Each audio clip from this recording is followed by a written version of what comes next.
ঠান্ডা বাতাস, হালকা কুয়াশা আর কখনো কখনো হঠাৎ বৃষ্টি সব মিলিয়ে একদম অন্যরকম অনুভূতি। মালয়েশিয়াতে এমন ঠান্ডা জায়গা খুব কম, তাই গেন্তিং হাইল্যান্ড সবার কাছে একটু বিশেষ। কুয়ালালামপুরে আসবেন আর গেন্তিং হাইল্যান্ডে যাবেন না তা কি হয়? তো চলুন আজকের এই ভিডিওর মাধ্যমে আপনাদেরকে গেন্তিং হাইল্যান্ড দেখাবো। তো চলুন ভিডিওটা শুরু করা যাক। আমাদের আজকের যাত্রা শুরু করতেছি পাসাসেনি কেটিএম স্টেশন থেকে। তো দেখতে পাচ্ছেন একটার পর একটা ট্রেন যাচ্ছে আসছে, এটা দেখতে ভীষণ ভালো লাগছিল। আমরা এখান থেকে চলে যাব আমাদের একটা আঙ্কেলের সঙ্গে দেখা করতে। সেখান থেকে তার সঙ্গে আমরা একই সঙ্গে রওনা দেব সেই গেন্তিং হাইল্যান্ডের উদ্দেশ্যে। তো দেখতে পাচ্ছেন ট্রেনের ভিতরে তেমন কোনো লোকই নাই এবং আশেপাশের পরিবেশটাও ভীষণ দারুণ। তারপর আঙ্কেলের সঙ্গে আমরা ঘুরতে বেরিয়ে চলে গেলাম। তো দেখতে পাচ্ছেন পাম ফরেস্ট এবং রাস্তার সৌন্দর্য তো এক কথায় অসাধারণ। আমরা তিনজন আছি একই সঙ্গে, তো ভীষণ ভালো লাগছিল আজকের দিনটা। গেন্তিং হাইল্যান্ডের সবচেয়ে বড় আকর্ষণ হলো এর আবহাওয়া। এখানে এসে গরমের কথা ভুলেই যেতে হয়। ঠান্ডা বাতাস, হালকা কুয়াশা আর কখনো কখনো হঠাৎ বৃষ্টি সব মিলিয়ে একদম অন্যরকম অনুভূতি। মালয়েশিয়াতে এমন ঠান্ডা জায়গা খুবই কম, তাই গেন্তিং হাইল্যান্ড সবার কাছে একটু বিশেষ।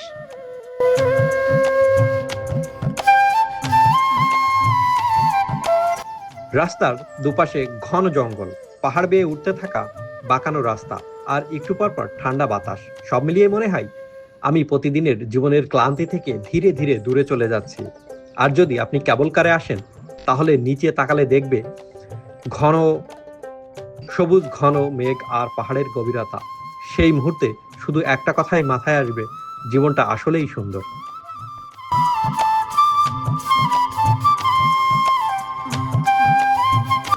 আমরা এইমাত্র গেন্তিং হাইল্যান্ডে এসে পৌঁছালাম। তো এখানে ভীষণ শীত করতেছে। তো দেখতে পাচ্ছেন পরিবেশটা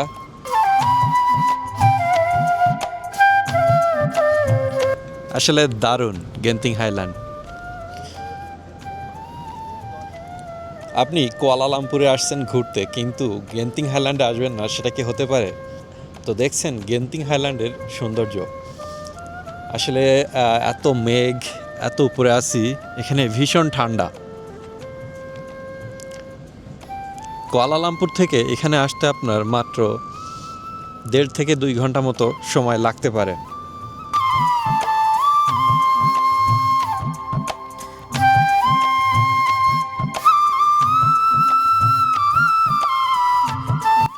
বিশাল শপিং মল, ব্র্যান্ডের দোকান, ক্যাফে, রেস্টুরেন্ট সবকিছুই একই ছাদের নিচে। বাইরে ঠান্ডা, ভিতরে আলো ঝলমলে শহর। এখানে হাঁটতে হাঁটতে সময় কিভাবে যে চলে যায় তা নিজেও বুঝতে পারবেন না।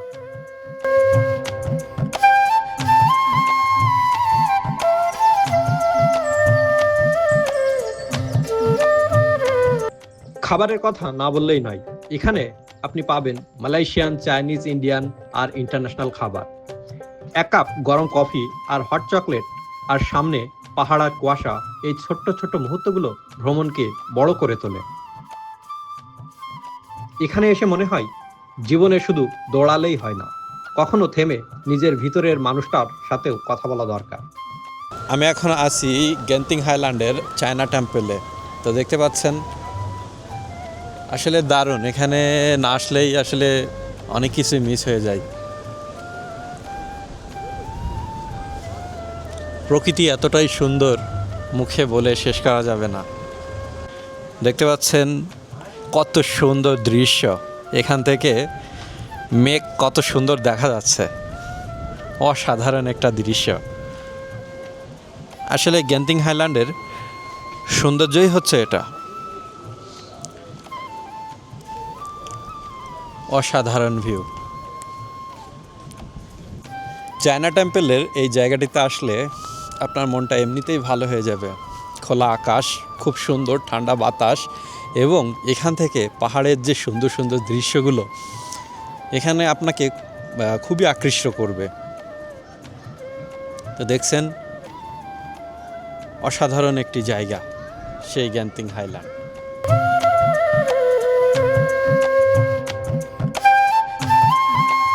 আজকের এই গেন্তিং হাইল্যান্ডের ভিডিওটা খুব বেশি দীর্ঘায়িত করব না। আজকের মতো ভিডিওটা এখানেই শেষ করে দিচ্ছি। দেখা হবে নতুন কোনো ভিডিওতে। ধন্যবাদ। ভালো থাকবেন, সুস্থ থাকবেন। আল্লাহ হাফেজ।